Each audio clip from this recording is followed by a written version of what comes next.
A man who never showed fear finally broke the night another man made her laugh. 14 months of silence shattered when Damian Calloway, Chicago's most dangerous crime lord, watched his bodyguard smile at someone else. What began as professional distance became obsession. What felt like control was actually terror. And when bullets tore through downtown streets during a rainstorm ambush, the only name on his lips wasn't business. It was hers. This is the story of a woman trained to protect and a man who forgot how to feel anything until jealousy reminded him what he stood to lose. Like this story and comment your city so I can see how far this tale travels across the world. Rain hammered the glass walls of Damian Calloway's penthouse like bullets nobody fired yet. 40 floors above Chicago, powerful men in tailored suits whispered over crystal tumblers filled with whiskey worth more than most people earned in a year. Cigar smoke curled toward recessed lighting while leather chairs creaked under the weight of egos. Nobody dared challenge directly. Claire Whitmore stood near the entrance wearing black tactical clothing that fit her frame like a second skin. Former military intelligence. 3 tours overseas before private sector money pulled her into something darker and infinitely more complicated. Sharp green eyes swept the room in mechanical intervals. Exits mapped, threat assessment running, breathing controlled. 14 months. That's how long she had protected Damian Calloway without ever once believing he saw her as anything beyond a useful weapon. Damian sat at the head of a marble table that cost more than a luxury sedan, his posture relaxed in a way that somehow communicated absolute authority. Black dress shirt rolled to his forearms, tattoos climbing above his collar in patterns Claire had memorized without meaning to. Dark hair swept back, jaw tight, eyes cold and calculating behind gold-rimmed glasses he only wore during business meetings. He never raised his voice, never repeated himself, trusted almost nobody. And he had never, not once in 14 months, looked at Claire Whitmore like she was a woman instead of a soldier. She told herself it didn't matter. She told herself professionalism meant emotional distance. She told herself a lot of lies that worked until they didn't. Across the room, Viktor Sokolov leaned back in his chair and gestured broadly with hands scarred from decades of violence nobody discussed in polite company. Russian accent thick as the smoke filling the space. You ask for patience, Damian, but patience requires trust, and trust requires proof. Damian sipped his whiskey without breaking eye contact. You'll have your proof when the shipment clears customs, not before. Victor's smile didn't reach his eyes.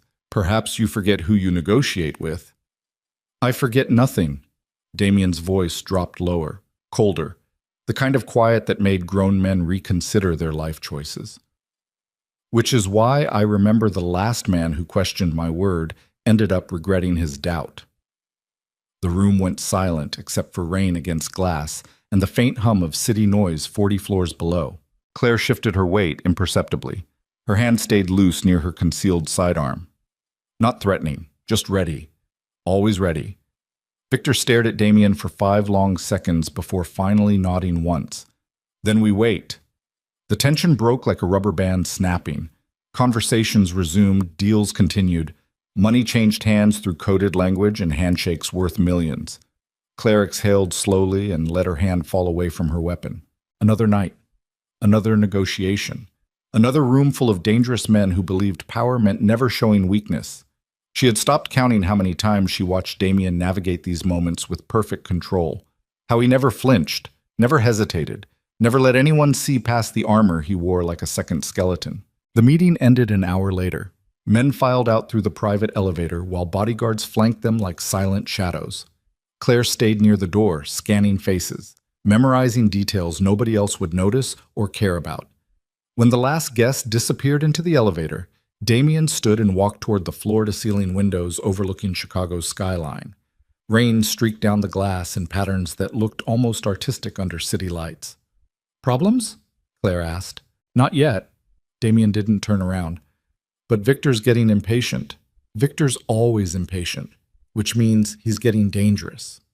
Claire moved closer but kept professional distance between them. Always professional distance. You want extra security on the next shipment? I want to know who's feeding him information about our timeline. Damian finally turned to face her. His eyes looked darker in the low light, tired in a way he never showed anyone else. Someone's talking. I need to know who. I'll run background checks on everyone with access. Do it quietly. I always do. Something flickered across Damien's expression. Acknowledgement, maybe respect, before his usual mask slipped back into place. Get some sleep, Claire. Tomorrow's going to be long. She nodded once and headed toward the elevator. 14 months of this. 14 months of watching him carry an empire on his shoulders without ever asking for help.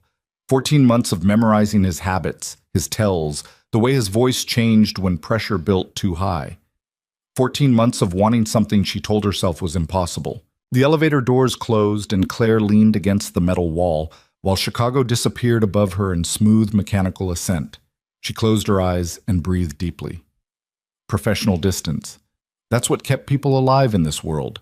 That's what she repeated to herself every single night before falling asleep alone. 2 weeks later, everything changed because of a laugh. Ethan Mercer was young, ambitious, and dangerously charismatic in ways that made older men nervous and younger women interested. Recently promoted into Damien's inner circle after proving himself during a supply chain crisis that could have cost millions. Brown hairstyle just carefully enough to look careless. Easy smile. Confident posture that suggested he had never once doubted himself. Claire didn't trust him yet, but she also couldn't ignore how easily he made her feel normal. They were reviewing security footage in Damien's downtown office, a legitimate business front that looked like any other corporate headquarters from the outside. Inside, however, power ran deeper than quarterly earnings reports. Ethan leaned over Claire's shoulder, squinting at the monitor showing warehouse camera feeds. Wait, go back! She rewound 15 seconds. There, Ethan pointed at the screen. That guy's been circling the same section for 20 minutes. Claire studied the figure carefully. Could be lost. Or could be casing the place for later. You always this paranoid? Ethan grinned. You say paranoid. I say thorough. Claire couldn't help it. She laughed, not loud, not dramatic, just a genuine sound that escaped before she could stop it. And across the room, Damien's head turned sharply toward the noise. He had been reviewing financial documents at his desk. Silent, focused, completely absorbed in whatever numbers filled the pages in front of him. Until Claire laughed. The sound froze him mid-motion. His pen stopped moving. His eyes lifted from the papers and locked onto the scene playing out 15 feet away.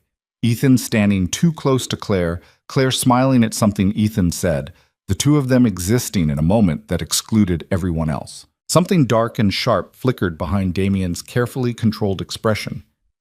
Jealousy. Raw and undeniable and completely out of character for a man who prided himself on never reacting emotionally to anything. Claire felt it before she saw it. The temperature in the room shifted. The air felt heavier. She glanced up and met Damien's stare across the distance separating them. His face revealed nothing, but his eyes told a completely different story. Ethan noticed nothing. He was still talking about surveillance patterns and potential security risks while Claire's pulse kicked up without permission. 14 months. 14 months of silence and professional distance and carefully maintained boundaries. And one laugh shattered all of it. The Waterfront Gala happened 3 nights later. Charity event. Black tie crowd. Politicians mixing with businessmen, mixing with criminals nobody could prove were criminals. Everyone smiling. Everyone pretending the money came from legitimate sources. Claire wore a floor-length black gown that allowed concealed carry without obvious bulges. Hair pulled into a severe bun. Minimal makeup. She looked elegant and dangerous in equal measure. Exactly how Damien preferred his security to appear at high-profile events. She shadowed him through conversations that meant nothing and deals that meant everything. Watched his back while he shook hands and made promises he might or might not keep. Then Marcus Webb made a mistake. Wealthy real estate developer. Old money. The kind of confidence that came from never once experiencing real consequences. He approached Claire while Damien spoke with a senator across the room. You must be exhausted, Marcus said smoothly. Following him around all night. Claire kept her expression neutral. I'm fine. You're more than fine. Marcus let his gaze travel down her body in a way that made her skin crawl. Damien's lucky to have someone so dedicated. I'm just doing my job. Of course. Marcus touched her arm. Light pressure, familiar, inappropriate. But surely you take breaks. Maybe I could. He didn't finish the sentence because Damien crossed 30 feet of crowded ballroom in approximately 4 seconds. No running, no shouting, just sudden presence like a storm materializing out of clear skies. His hand locked around Marcus's wrist with terrifying calm, the kind of grip that communicated exactly how easily bones could break if pressure increased even slightly. The surrounding conversations died instantly. Marcus's confident smile vanished. Damien, you were just leaving. Damien's voice stayed quiet, almost polite, which somehow made it infinitely more dangerous. Weren't you? Marcus tried to pull his arm free. Damien didn't let go. I didn't mean, yes, you did. Damien leaned closer. His voice dropped to a whisper only Marcus and Claire could hear. Touch her again, and I'll make sure every real estate deal you have in this city disappears overnight. We clear? Marcus went pale. Crystal. Damien released his wrist. Marcus stumbled backward, nearly knocking into a waiter carrying champagne flutes. He mumbled something that might have been an apology before disappearing into the crowd like a man suddenly remembering urgent business elsewhere. The party resumed slowly. Conversations picked back up. Laughter returned. But everyone present had just witnessed something nobody would forget. Damien Calloway didn't make scenes, which meant Claire Whitmore mattered in ways that went far beyond professional protection. Damien turned toward her. His jaw was tight. His hands were steady now, but she had felt them shaking when he grabbed Marcus. You okay? He asked quietly. Claire nodded. I can handle myself. I know you can. His eyes searched her face like he was memorizing something he might lose. Doesn't mean I want to watch other men touch you. The confession hung between them like smoke, raw, honest, completely unguarded. Before Claire could respond, Damien's right-hand man Lucas Reed appeared beside them with urgent news whispered low enough that nearby guests wouldn't hear details. Business crisis. Immediate attention required. Damien's mask slipped back into place instantly. We'll finish this later, he told Claire. Then he was gone, disappearing into a private room with Lucas, while Claire stood alone in the middle of a glittering ballroom full of people who didn't matter. Her heart was racing. Her hands felt cold, and for the first time in 14 months, she wondered if Damien's silence had never been indifference. Maybe it had been fear all along. The weeks that followed felt like watching a dam develop cracks. Damien started asking questions he had never asked before. Where had she been during her off hours? Who had she spoken with? Did Ethan Mercer require additional assignments, or should he remain on his current detail? Claire answered honestly because lying would insult them both. But she also started noticing things. How Damien positioned himself near her during meetings. How his attention tracked her movements even when he appeared focused elsewhere. How his voice changed, just slightly, whenever Ethan entered a room where Claire was already present. Jealousy didn't make Damien loud or irrational. It made him focused in ways that should have been terrifying. One Thursday afternoon, Claire found herself alone with Ethan in the downtown office again. Same surveillance footage review. Same professional proximity.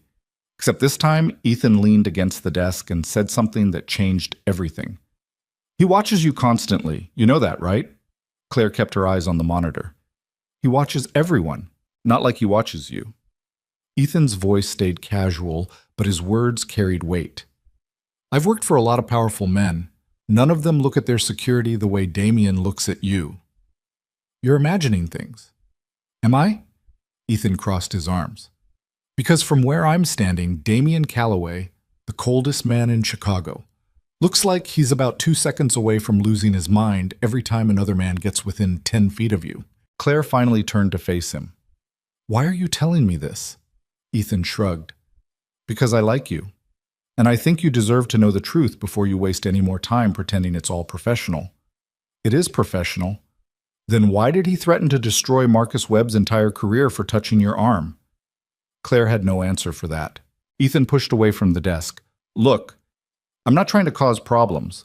I'm just saying, maybe the distance isn't about him not caring. Maybe it's about him caring too much to risk screwing it up. He left the office before Claire could respond. She sat alone with surveillance footage playing silently on the monitor, and Ethan's words echoing inside her head like accusations she couldn't deny. Damien cared, not professionally, personally. The realization should have made things easier. Instead, it made everything infinitely more complicated. The summons came Friday night, not through Lucas, not through official channels, just a text message from Damien's private number that Claire had only seen used during emergencies. Come to the penthouse, alone, no explanation, no context, just the address she already knew and an instruction that felt more like a request. Claire changed out of her tactical gear into jeans and a black sweater. Nothing fancy, nothing that suggested she was trying to impress anyone. She told herself this was still business. She told herself boundaries still existed. She told herself a lot of things during the elevator ride 40 floors up to Damien's private residence. The doors opened directly into his penthouse. No hallway, no buffer. Just immediate access to luxury designed for a man who valued privacy above everything else. Damien stood near the windows overlooking Chicago's glittering skyline. Same view she had seen dozens of times. Same rain streaking down glass in patterns that looked accidental, but probably weren't. He didn't turn around when she entered. You wanted to see me? Claire stayed near the elevator, giving herself an exit. Professional instinct that felt increasingly hollow. I need to tell you something. Damien's voice sounded different, quieter, less controlled. And I need you to let me finish before you say anything. Claire's pulse kicked up. Okay. 14 months ago, you walked into my office for a job interview, military background, impressive references, skill set I needed. He finally turned to face her. I hired you because you were the best candidate. That's what I told myself. And now? Now I think I hired you because the moment you walked through that door, something inside me recognized something inside you.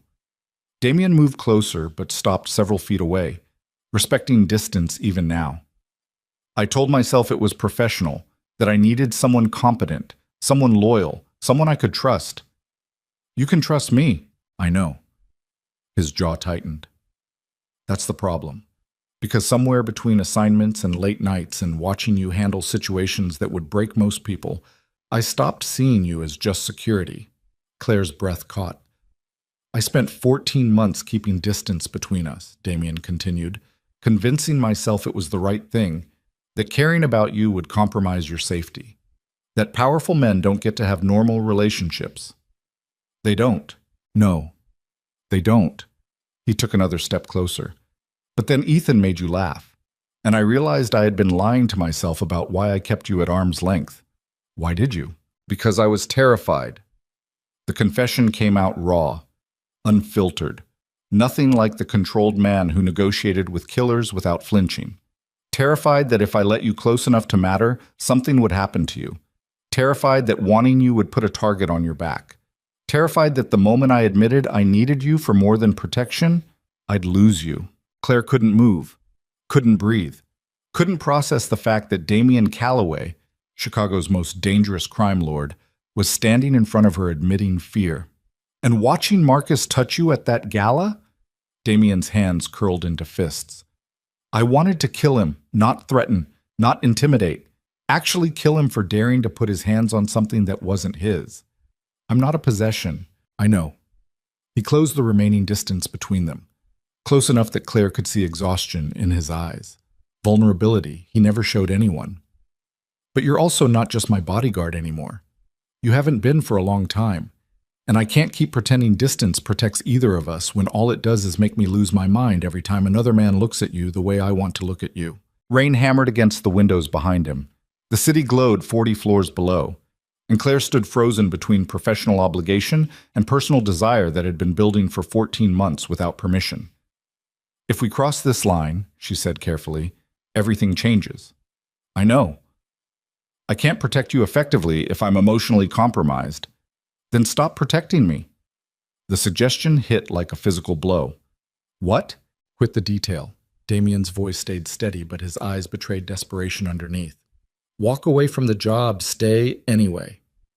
Claire stared at him. You're asking me to choose. I'm asking you to trust that I can keep myself alive long enough for you to figure out whether this, he gestured between them, is worth risking everything we've built. The silence stretched long enough that Claire could hear her own heartbeat pounding against her ribs. 14 months. 14 months of discipline and boundaries and professional distance that felt increasingly like a cage. She thought about Ethan's words, about the way Damien watched her, about Marcus's wrist trapped in an iron grip, about every small moment that suggested something existed beneath the surface they both pretended didn't matter. "If I quit," Claire said slowly, "and this doesn't work, it will." "You don't know that." "No." Damien reached up and brushed a strand of hair away from her face. His hand was shaking. "But I know spending another 14 months pretending I don't care about you will destroy me faster than any enemy ever could." Claire closed her eyes and made a choice that terrified her more than any battlefield ever had. "Okay. Okay." She opened her eyes and met his gaze directly. "I'll submit my resignation Monday morning." Something broke across Damien's expression. Relief. Hope. Fear. All of it crashing together in a way that made him look human instead of untouchable. "And after that?" he asked quietly. Claire stepped closer until no distance remained between them. "After that, we figure out what happens when the most dangerous man in Chicago stops pretending he doesn't need anyone." Damien's hands came up to frame her face. Gentle, reverent, like he was holding something precious that might shatter if he squeezed too hard. "I need you," he whispered, "more than I've ever needed anything." Then he kissed her. Not soft, not tentative. Like a man who had spent 14 months holding back and finally gave himself permission to stop.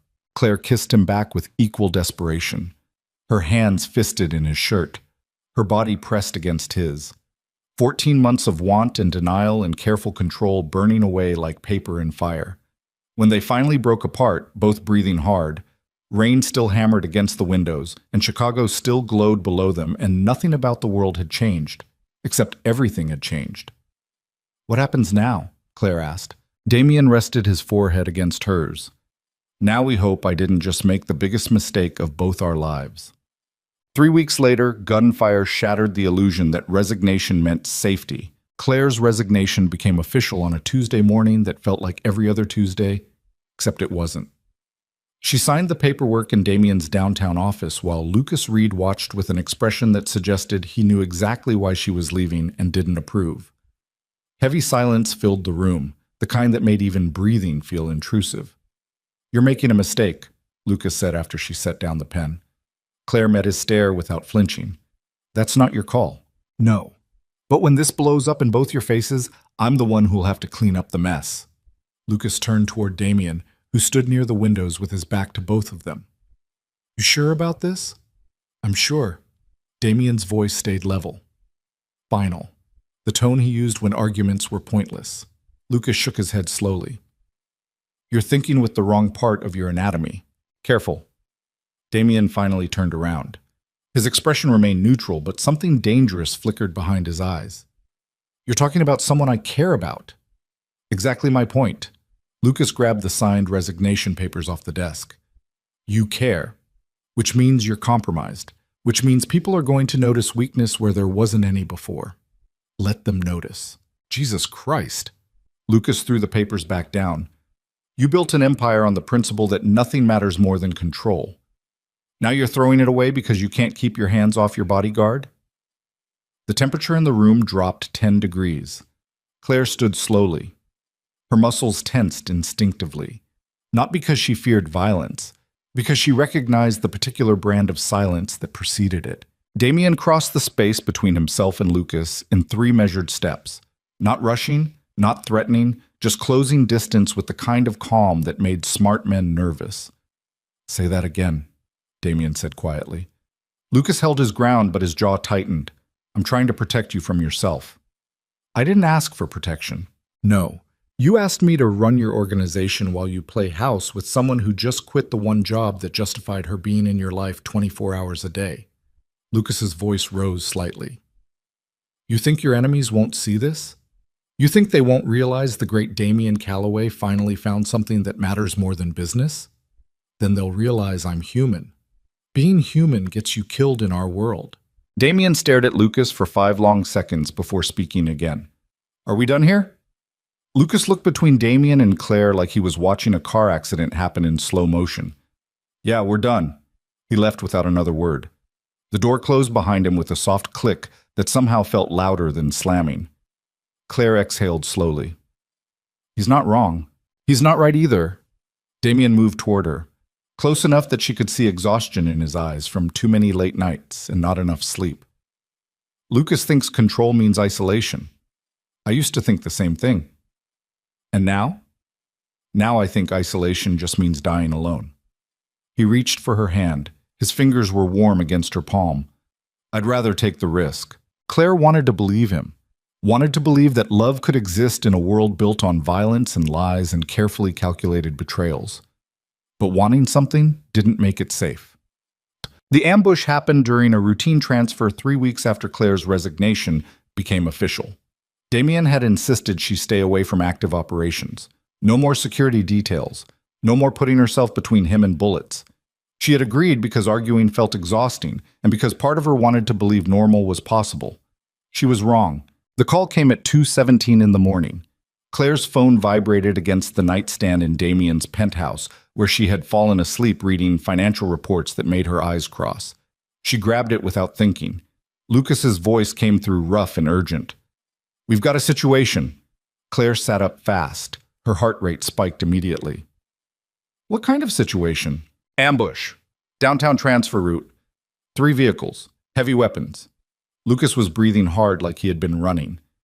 Damien's alive, but we're pinned. Ice flooded Claire's veins. Where? Warehouse district, near the river. Claire. Lucas's voice cracked slightly. He's asking for you.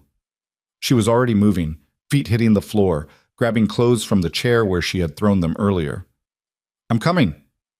No, stay where you are. This is exactly what they want. I don't care what they want. Claire yanked on jeans with one hand while holding the phone with the other. Send me the location. Claire, send it. Now. Lucas hesitated for maybe 2 seconds before coordinates appeared via text message. We've got reinforcements en route. Just be careful. Claire ended the call and finished dressing in under 90 seconds. Black tactical pants, dark shirt, boots laced tight. She grabbed the weapon she kept locked in Damien's safe and checked the magazine by muscle memory before heading toward the elevator.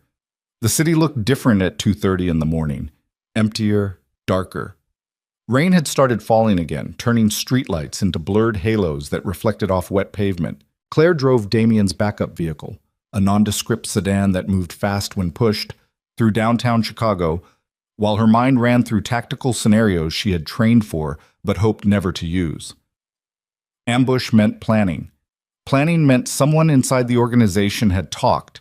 Talked meant trust was compromised at levels that should have been impossible to penetrate. She reached the warehouse district in 14 minutes, pulled over 2 blocks away from the coordinates Lucas had sent, killed the engine and sat in sudden silence while rain hammered against the windshield. This was stupid. This was exactly the kind of emotional decision that got people killed.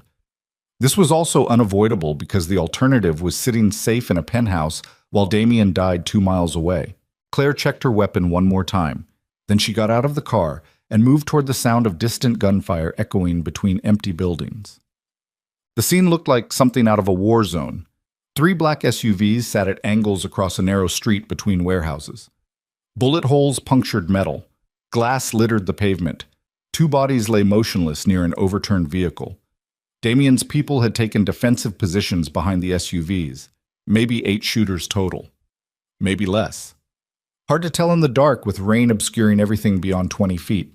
Claire approached from the south side using shadows and abandoned shipping containers for cover. Her training kicked in automatically. Breathing controlled, movements precise, eyes scanning for threats. She spotted Lucas crouched behind the middle vehicle. Blood streaked down the left side of his face from a cut somewhere above his hairline. He was shouting orders to men positioned around him while returning fire toward warehouse windows where muzzle flashes indicated enemy positions. Claire moved closer until she was within speaking distance. Lucas! He spun toward her voice with his weapon raised. Recognized her. Lowered the gun. What the hell are you doing here? Where is he? Inside the lead vehicle. Uninjured, but we can't move without drawing more fire. Lucas wiped rain and blood out of his eyes. They've got us boxed in. Claire studied the tactical situation carefully. 3 warehouses formed a rough U-shape around the street. High ground advantage, multiple firing positions, professional setup. How many shooters? She asked. At least 10, maybe more. Lucas fired 3 rounds toward a window. Someone screamed. They knew our route, knew our timing, knew exactly where to hit us. Inside job. Has to be. Lucas's jaw tightened. Which means we can't trust anyone who isn't standing here right now. Claire's mind raced through possibilities. Inside information, coordinated ambush, resources that suggested organization rather than opportunistic attack. Viktor Sokolov, she said. Lucas glanced at her sharply. What? The Russian. From the meeting 6 weeks ago. He wanted proof of loyalty. Claire gestured toward the ambush site. This is him sending a message. Or testing our defenses. Same thing. Claire moved toward the lead vehicle before Lucas could stop her. She covered the distance in a crouched run. Bullets cracked overhead, but nothing came close. Professional shooters conserving ammunition, waiting for better targets. Claire reached the SUV and yanked open the rear door. Damien sat inside, looking completely calm despite the chaos surrounding him. Suit jacket torn at the shoulder, dirt smudged across his cheek. But his eyes were clear and focused, and the moment he saw Claire, everything else disappeared. You shouldn't be here, he said. Too late. Claire climbed into the vehicle and pulled the door shut behind her. Bullets pinged off armored metal. You okay? I'm fine. He reached for her face with both hands. You need to leave, now. Not happening. Claire, we can argue about this later. She pulled away from his touch and assessed the situation through the window. Right now, we need to get you out of this kill box. Damien stared at her for a moment that stretched too long. Then something shifted in his expression. Not surrender. Recognition. Understanding that Claire wasn't his bodyguard anymore, but she also wasn't someone who walked away when bullets started flying. What's the plan? He asked. Lucas said reinforcements are coming. How long? 5 minutes, maybe less. Then we hold position and let them collapse the perimeter. Claire checked her weapon again. Where's your gun? Damien pulled a pistol from somewhere beneath the seat. You really think I sit in ambushes unarmed? Despite everything, Claire almost smiled. Fair point. More gunfire erupted from the north side. Someone screamed, glass shattered. The sound of running footsteps on wet pavement echoed between buildings. Lucas's voice cut through the noise. They're pushing the left flank. Claire glanced at Damien. Stay here. Like hell. He was already opening his door. If we're doing this, we're doing it together. Before Claire could argue, Damien was out of the vehicle and moving toward Lucas's position with his weapon raised. Claire cursed under her breath and followed because letting him run into gunfire alone felt worse than dying next to him. They reached Lucas 30 seconds before everything went sideways. A massive explosion ripped through the warehouse to the east. Fire bloomed orange and deadly against the night sky. The shockwave hit like a physical force, throwing Claire sideways into Damien's chest. His arms caught her instinctively while debris rained down around them. What the hell was that? Lucas shouted. No one answered because the second explosion answered for them. West warehouse, same size, same force, flames climbing toward low clouds while smoke billowed thick and black. They're burning their positions, Damien said. His voice stayed eerily calm. Which means they're about to run or they're about to charge. Lucas's phone buzzed. He checked it fast. Reinforcements are 2 minutes out. Too long. Claire scanned the burning buildings. Movement in the shadows. Figures retreating. They're pulling back. She was right. The gunfire stopped as suddenly as it started. Silence rushed in to fill the vacuum, except for crackling flames and rain hitting pavement. The attacking force melted into darkness like they had never existed. Damien's people held their positions, weapons raised, trigger fingers ready, but no targets remained. Check for wounded, Lucas ordered. His voice sounded hoarse. And get eyes on those warehouses. I want to know who the hell we were fighting. Men moved cautiously through the wreckage. 2 of Damien's people were dead. 3 more injured. The ambush had been brutal and efficient and designed to send a message rather than secure a victory. Claire stayed close to Damien while chaos organized itself into something resembling order. Her heart rate slowly returned to normal. Her hands stopped shaking. Professional detachment settled back into place like armor she had forgotten she was wearing. Damien looked at her with an expression that said everything words couldn't. Relief, fear, gratitude, anger, all of it mixing into something raw and honest and completely unguarded. "Don't ever do that again," he said quietly. "Do what?" "Risk yourself for me." Claire met his stare without flinching. "I'm not going to promise that." "Then I'm not going to stop worrying every time you leave the penthouse." "Good." She reached up and wiped blood from a cut above his eyebrow. "Means you care." Damien caught her wrist gently. His fingers were warm despite the cold rain. "I care more than I should." "No such thing." Sirens wailed in the distance. Police or fire department or both. Someone would have reported the explosions. Questions would need answering. Stories would need coordinating. Lucas approached them with his phone in hand. "We need to move. Now. Before official channels start asking things we can't answer." Damien nodded once. Then he turned back to Claire with an intensity that made her breath catch. "Come with me." It wasn't a request. It was something else, something desperate beneath the surface of his usual control. "Okay," Claire said. Claire. They left together while fires burned and rain continued falling, and Chicago's underworld learned that Damien Calloway had finally found something worth protecting more than his empire. The secured safe house sat in a neighborhood that looked ordinary from outside. Single-family homes, quiet streets, nothing suggesting the building contained armed men and sophisticated security systems designed to detect threats before they became problems. Claire followed Damien through the front door into a space filled with tension thick enough to choke on. Men lined the hallways, weapons visible, expressions hard. Everyone looked exhausted and angry and ready for violence that might or might not come. Lucas was already inside coordinating response strategies with senior members of Damien's organization. Maps spread across a dining table, phones buzzing constantly, voices low and urgent. Damien walked past all of it without acknowledgement. He headed straight toward a back bedroom. Claire followed because not following felt impossible. He closed the door behind them and the noise from outside immediately muffled into background static. For 5 seconds, neither of them moved. Then Damien turned around and looked at Claire like he was seeing her for the first time. Not his bodyguard, not his employee, not even his girlfriend or whatever inadequate label described what they had become to each other. Just Claire. He crossed the room in 3 steps. His hands came up to frame her face, and his hands were shaking. Damien Calloway, the coldest man in Chicago. The king of an empire built on violence and calculated control. His hands were shaking. "I wasn't afraid of dying tonight," he said. His voice came out rough. Wrecked. Nothing like the man who negotiated with killers without flinching. "I was afraid I'd never see you again." The confession hit harder than any bullet ever could. Claire grabbed the front of his torn shirt and pulled him closer. "I'm here." "You shouldn't be." Damien's forehead pressed against hers. "You should be somewhere safe. Somewhere far away from this life." "But I'm not." "No, you're not." His breath came faster.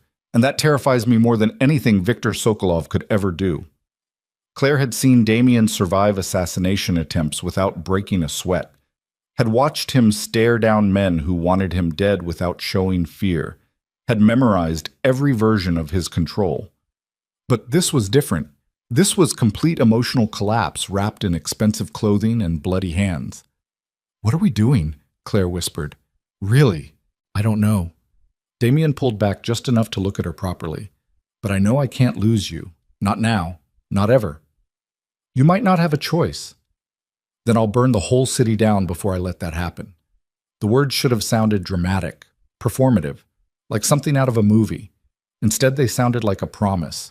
Claire kissed him because talking felt insufficient, because words couldn't contain what she felt watching him shake apart in front of her, because 3 weeks ago she had made a choice that terrified her, and tonight proved exactly why that choice mattered. Damien kissed her back with desperate intensity. His hands tangled in her hair.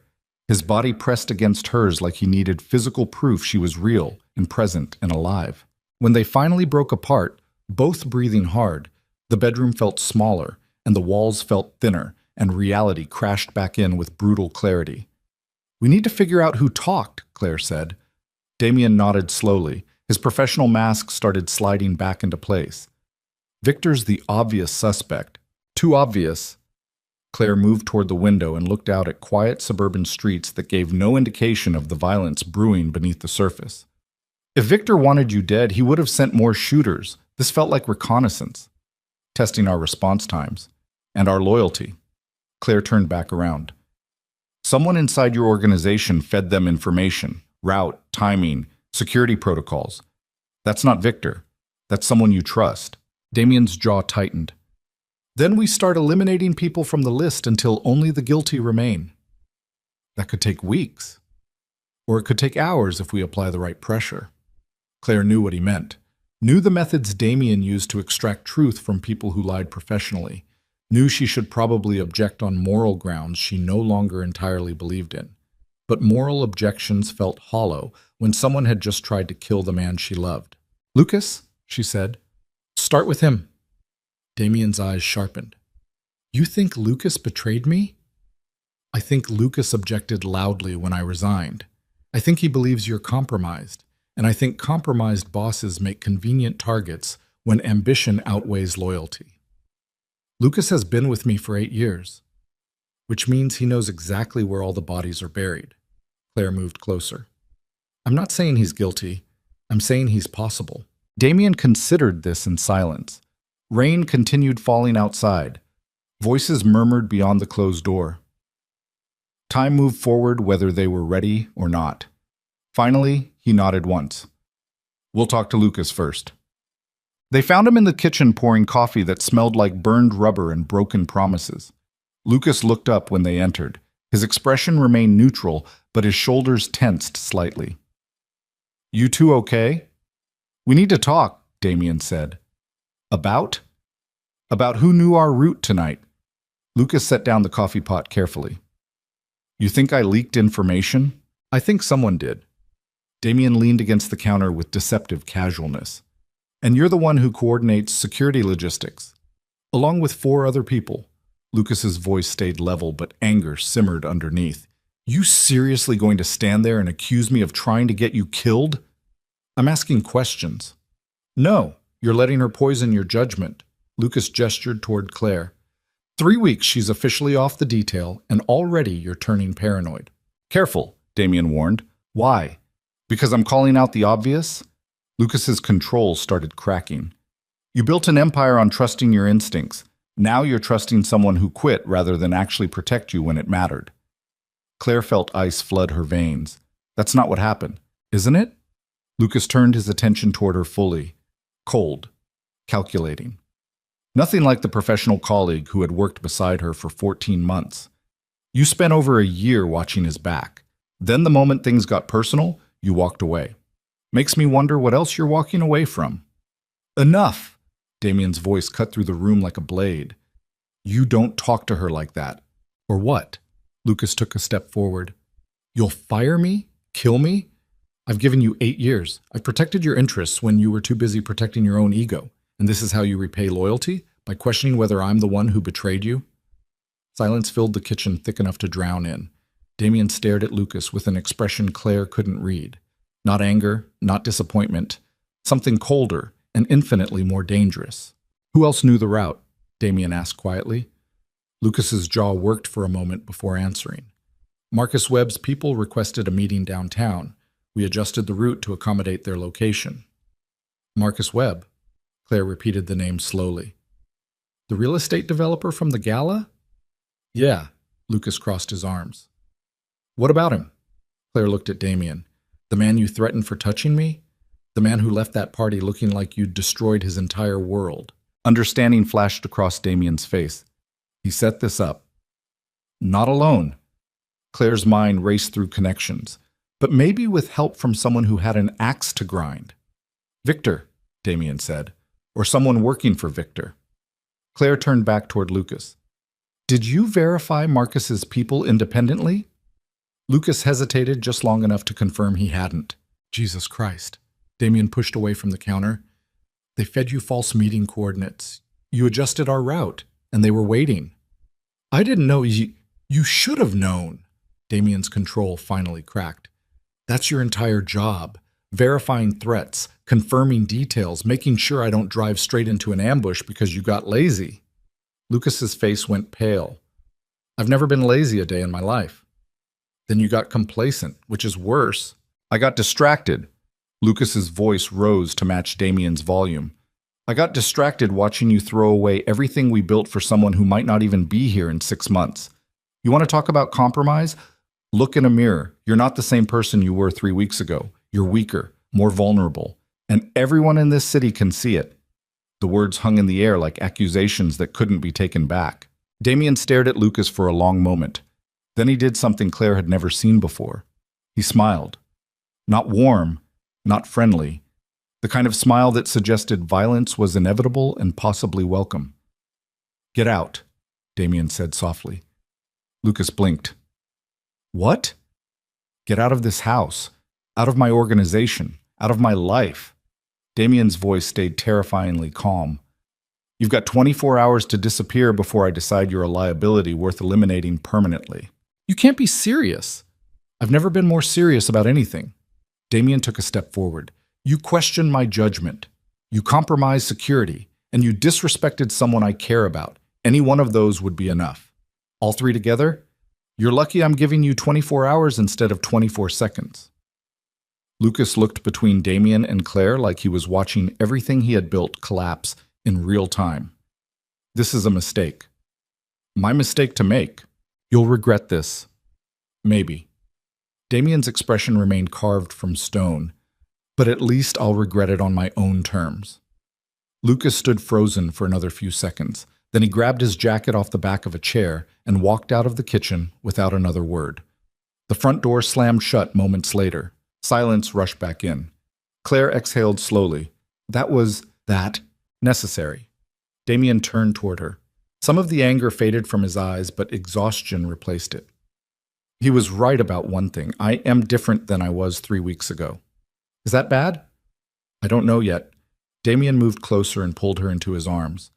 But I know I'd rather be different with you than the same without you. Claire pressed her face against his chest and listened to his heartbeat gradually slow toward normal. Outside, rain continued falling.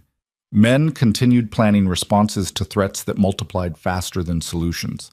And somewhere in Chicago, Marcus Webb and Victor Sokolov were learning that Damien Calloway protected what mattered more fiercely than he protected his empire, which meant the war was just beginning.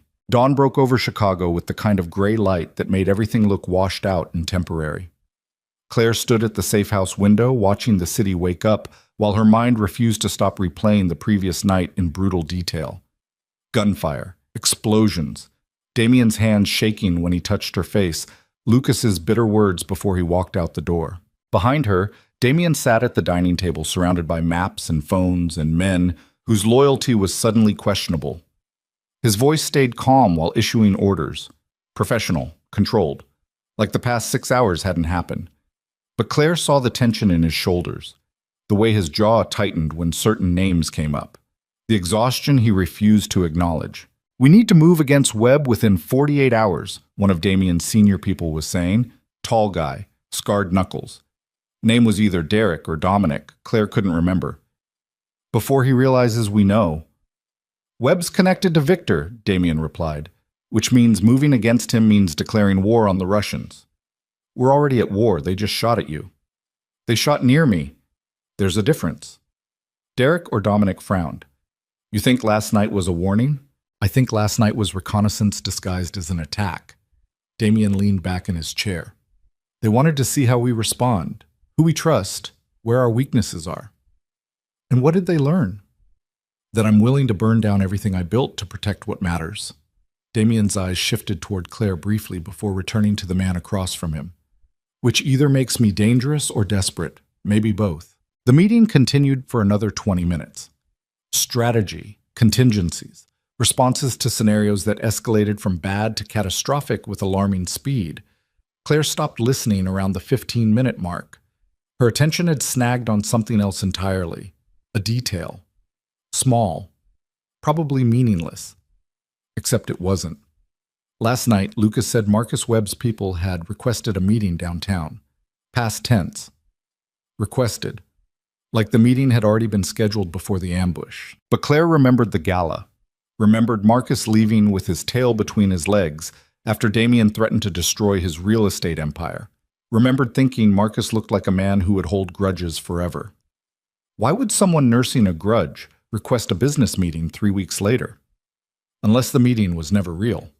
Unless someone else had fed Lucas that information knowing he wouldn't verify it independently. Claire's blood ran cold. She turned away from the window and caught Damien's attention with a look that said they needed to talk privately. Now. He excused himself from the table without explanation and followed her into the back bedroom where they'd had their emotional breakdown hours earlier. The moment the door closed, Claire spoke fast. "Lucas didn't set you up." Damien frowned. "We established that Marcus—" "No. Listen." Claire paced the small room. Her mind was racing. Lucas said Webb's people requested the meeting, but why would Webb request anything after you threatened him at the gala? Revenge. Maybe. Or maybe someone told Lucas that Webb's people requested a meeting, someone Lucas trusted enough not to verify. Understanding flickered across Damien's face. "You think someone fed Lucas false information? I think someone inside your organization has been playing both sides." Claire stopped pacing. "And I think they used Lucas as the fall guy because you'd believe he got complacent before you'd believe he actively betrayed you." "Who?" "I don't know yet, but whoever it is has deep access, route information, security protocols, meeting schedules." Claire's hands curled into fists. "And they're smart enough to make Lucas look guilty without actually getting caught themselves." Damien pulled out his phone and started scrolling through contacts. "I need to bring Lucas back in." "He won't come. Not after you threatened to kill him." "Then I'll go to him." Damien was already moving toward the door. Claire grabbed his arm. "That's exactly what they want. You leave the safe house, you're exposed, vulnerable. I'm not letting an innocent man take the fall for someone else's betrayal." "Lucas isn't innocent. He got sloppy. People died because of that." Claire's voice stayed steady but firm. "But you're right that he didn't actively betray you, which means we need to figure out who did before they finish what they started last night." Damien stared at her for a long moment. Then he nodded slowly. "How do we find them?" "We follow the money, check." Mbakwam. 3 hours later, Claire sat in front of Damien's laptop, surrounded by financial records that made her head hurt. Banking transactions, wire transfers, offshore accounts, shell companies layered so deep that tracing ownership required forensic accounting skills she didn't have. But patterns existed if you looked hard enough. Small deposits. Always under $10,000 to avoid federal reporting requirements. Always from different sources. Always landing in accounts connected to people in Damien's organization. Claire cross-referenced names against the list of people who had known about last night's route. 8 names. She eliminated 3 immediately. Wrong timeline, wrong access level, wrong motivation. That left 5 possibilities. Derek or Dominic. Damien's logistics coordinator named Rachel. A financial advisor named Chen. The head of Damien's legitimate business operations named Patricia Crane. And someone Claire didn't recognize from security footage named Joel Martinez. She was staring at account numbers when the bedroom door opened. Damien entered carrying coffee that smelled infinitely better than the burned garbage Lucas had made earlier. "Find anything?" "Maybe." Claire accepted the coffee gratefully. 5 people with access and suspicious deposits over the past 6 months. "Show me." She pulled up the spreadsheet she'd been building. Names, dates, amounts, patterns that suggested someone was getting paid regularly for information they shouldn't be sharing. Damien studied the screen carefully. His expression remained neutral, but Claire saw the moment recognition hit. "Patricia," he said quietly. Claire looked at the name again. Patricia Crane, head of legitimate operations.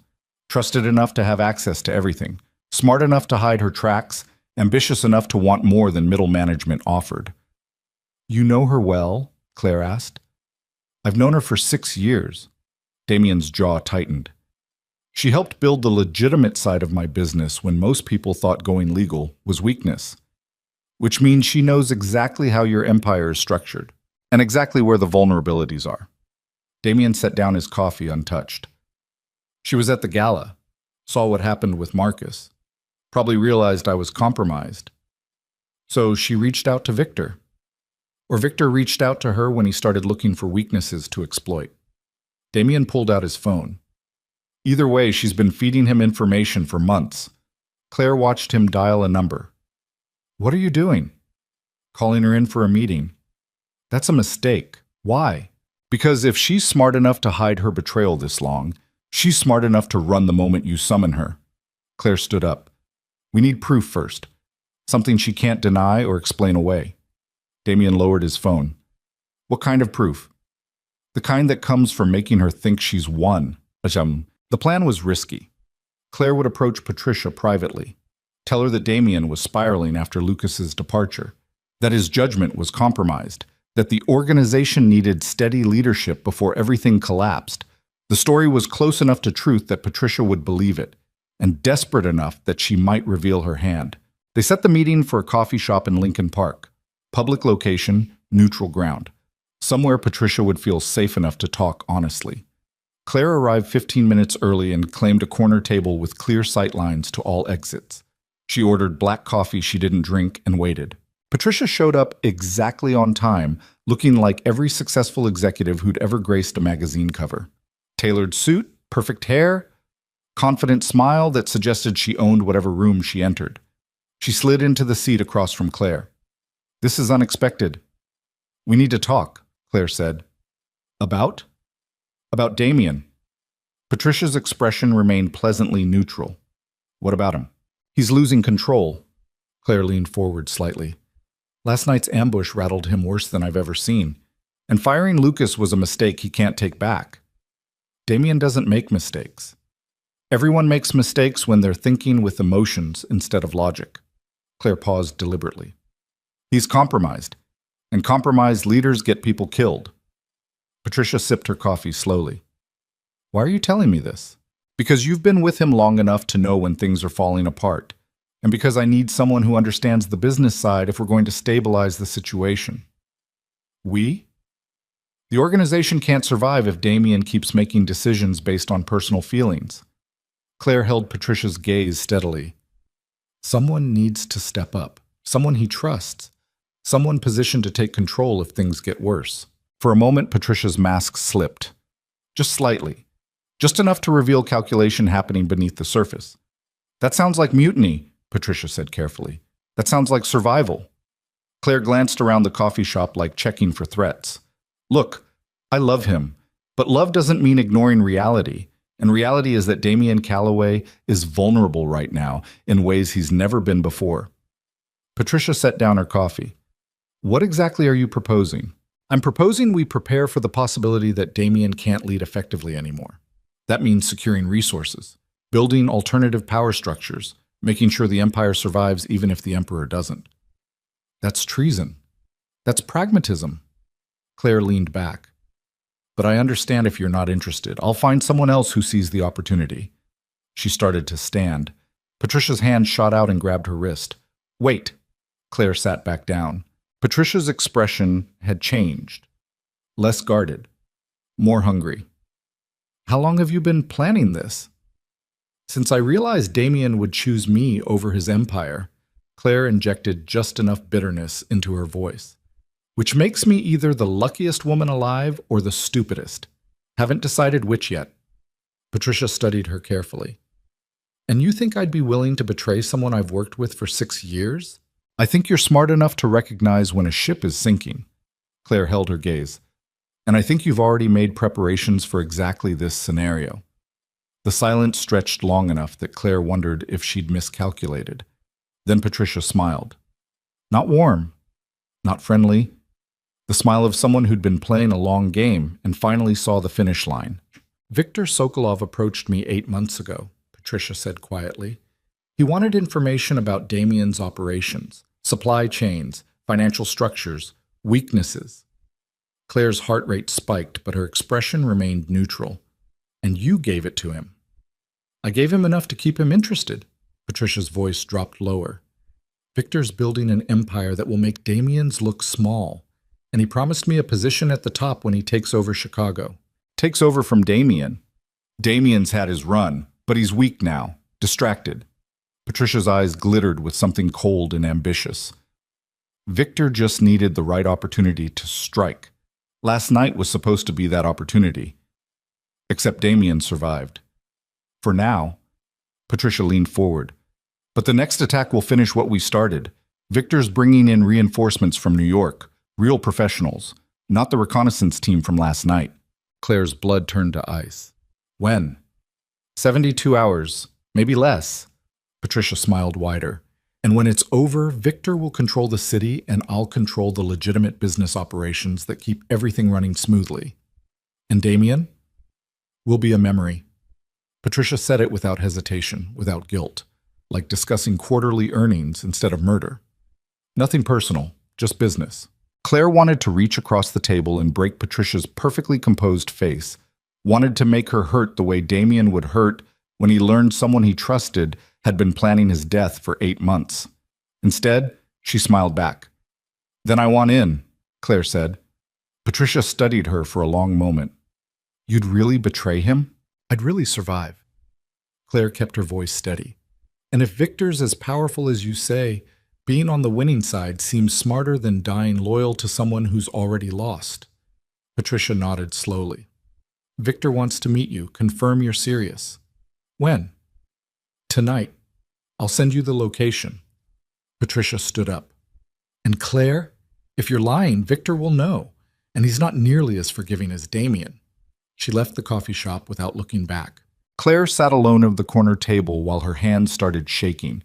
She had the confession, had the timeline, had everything they needed to prove Patricia was the traitor, but she also had something infinitely worse, confirmation that a real attack was coming, with professional killers, in less than 72 hours. And Damien was completely unprepared. Claire drove straight back to the safe house, going 20 miles over the speed limit and not caring about traffic laws that suddenly felt trivial. She found Damien in the back bedroom reviewing security footage from last night's ambush. He looked up when she entered, saw her expression, stood immediately. What happened? Claire closed the door and told him everything. Patricia's confession. Victor's plan. The timeline. The reinforcements coming from New York. All of it spilling out in fast, clipped sentences while Damien's expression went from concern to cold to something darker than anything Claire had ever seen. When she finished, silence filled the room like poison gas. 72 hours, Damien finally said. Maybe less. And Patricia's been working with Victor for 8 months. Yes. Damien walked to the window, stared out at nothing. His shoulders were rigid. His hands curled into fists at his sides. I trusted her, he said quietly. 6 years. I trusted her with everything. I know. She helped build the legitimate businesses, made me believe going legal was possible. His voice stayed eerily calm. And the entire time she was selling me out to Viktor Sokolov. Claire moved closer but didn't touch him. What do you want to do? Damien turned around. His eyes looked empty, not angry, not hurt, just empty. I want to kill her, he said matter-of-factly. I want to kill Patricia and Marcus and everyone who thought I was weak enough to betray. But that won't stop Victor's reinforcements from arriving, won't prevent the attack, won't save the organization from collapsing when professional killers tear through whatever defenses we managed to throw together in 72 hours. He was right. They were outmanned, outgunned, out of time. Patricia had spent 8 months feeding Victor information about every weakness in Damien's empire, every vulnerability, every crack in the foundation. And now Victor was coming to exploit all of it at once. We could run, Claire said. Disappear. Let Victor have Chicago. Damien looked at her like she'd suggested surrender. I don't run. Then we fight. Against professional killers with 8 months of intelligence about how we operate? Damien shook his head. That's not fighting. That's suicide. So what's the alternative? Damien stared at her for a long moment. Then something shifted in his expression. Not acceptance. Not defeat. Something harder and infinitely more dangerous. We give Victor exactly what he wants, Damien said slowly. Which is? Me. Claire's stomach dropped. No. Listen. No. She moved between him and the window, like physically blocking his path would stop the idea from taking root. You're not offering yourself up as bait. Why not? That's what he wants. That's what Patricia promised him. Damien's voice stayed calm, logical, terrifying. If I surrender, Victor has no reason to attack. His reinforcements go home. The organization survives. And you die. Maybe. Definitely. Claire grabbed the front of his shirt. Victor doesn't want you alive. He wants you gone. Offering yourself up just makes his job easier. Then what do you suggest? I suggest we stop thinking like victims and start thinking like the people who survived 14 months of this life before everything got complicated. Damien's hands came up to cover hers. I can't lose you. You won't. Patricia's right. I'm weak now, compromised. Every decision I make is filtered through whether it keeps you safe. His voice cracked slightly. That's not how empires survive. Empires don't matter if you're dead. Neither does anything else. They stared at each other while the weight of impossible choices pressed down like atmospheric pressure before a storm. Finally, Claire spoke. We need Lucas. Damien frowned. I fired him. You also threatened to kill him, which means he's probably angry enough to help us destroy the people who actually betrayed you. Claire let go of Damien's shirt. And he knows your organization better than anyone, including Patricia. He won't come back. He will if we tell him the truth. Claire pulled out her phone. Because Lucas wasn't sloppy. He was set up. And the man I worked beside for 14 months won't let that stand. She dialed Lucas's number before Damien could argue. It rang 4 times. Then his voice came through rough and bitter. What? Lucas. It's Claire. Silence. I know you're angry, Claire continued.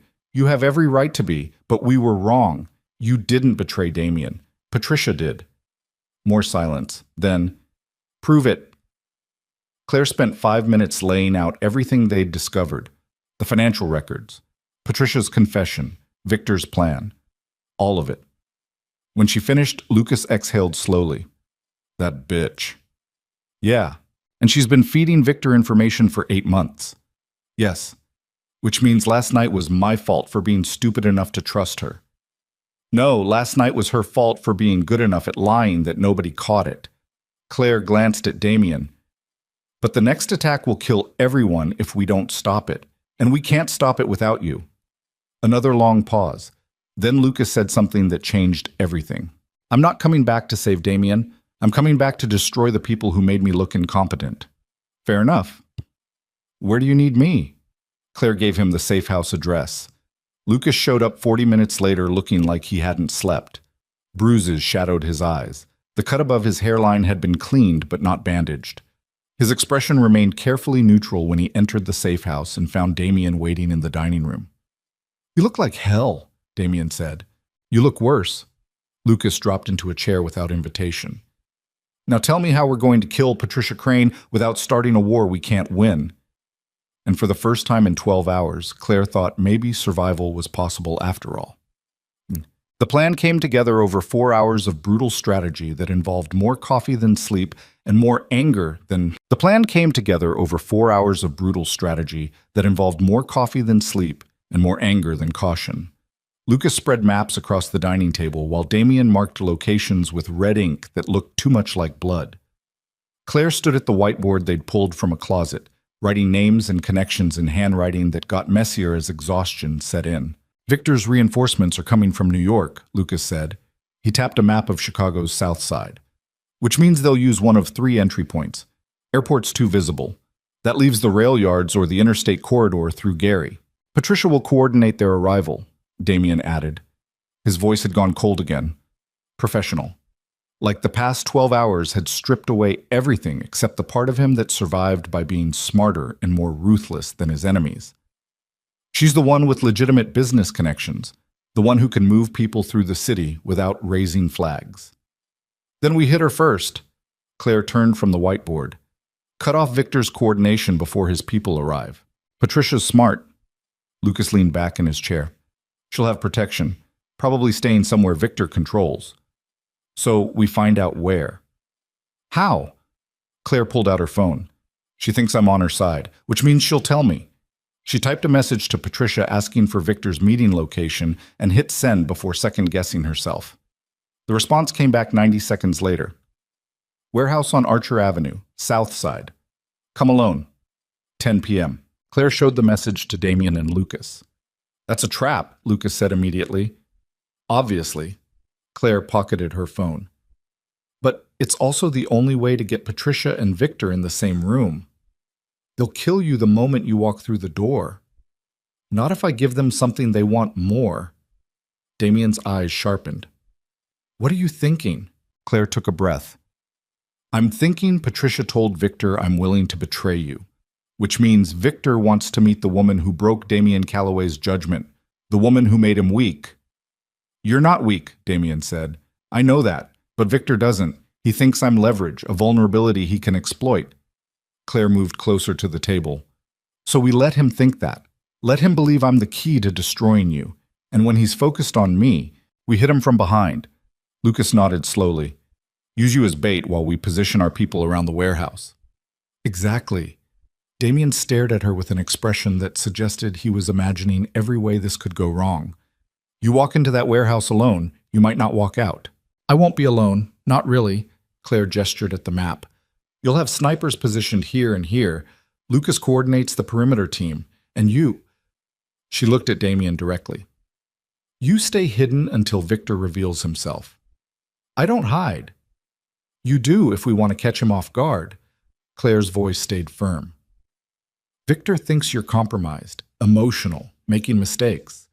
Let him keep thinking that until it's too late to matter. Damien and Lucas exchanged a look that contained an entire conversation without words. Finally, Lucas spoke. It could work. It has to work. Claire turned back to the whiteboard. Because in 60 hours, Victor's reinforcements arrive, and this gets infinitely worse. They spent the next 8 hours preparing for a confrontation that would either save Damien's empire or destroy it completely. Lucas called in every person whose loyalty he could verify. Not many. Patricia's betrayal had made trust feel like currency nobody could afford, but 12 men showed up at the safe house carrying weapons and grudges that ran deep enough to risk their lives. Damien reviewed the warehouse layout using satellite imagery that probably violated several laws. 3 entrances. High windows. Clear sightlines from neighboring buildings. Not ideal, but workable if they positioned people correctly. Claire cleaned her weapon for the 3rd time and tried not to think about all the ways walking into Victor's trap could end with her body in a river. Around noon, Lucas pulled her aside in the kitchen while Damien coordinated sniper positions in the other room. You don't have to do this, Lucas said quietly. Claire looked up from the coffee she was pretending to drink. Yes, I do. No, you really don't. We could find another way. There is no other way, not one that doesn't involve more people dying. Claire set down the mug. Patricia thinks I'm on her side. That's our advantage. We lose that the moment we hesitate. Lucas studied her carefully. He'll never forgive himself if something happens to you. Then make sure nothing happens to me. I'm serious, Claire. Damien's different now. Since you quit. Since last night. Since all of this. Lucas gestured vaguely at the chaos surrounding them. You matter to him in ways that compromise his judgment. I know. Do you? Because the Damien I worked with for 8 years wouldn't have fired me for making a mistake. He wouldn't have threatened to kill me. He would have been cold and rational and completely focused on protecting the organization. Lucas's voice dropped lower. But you changed that. You made him human. And humans make emotional decisions that get people killed.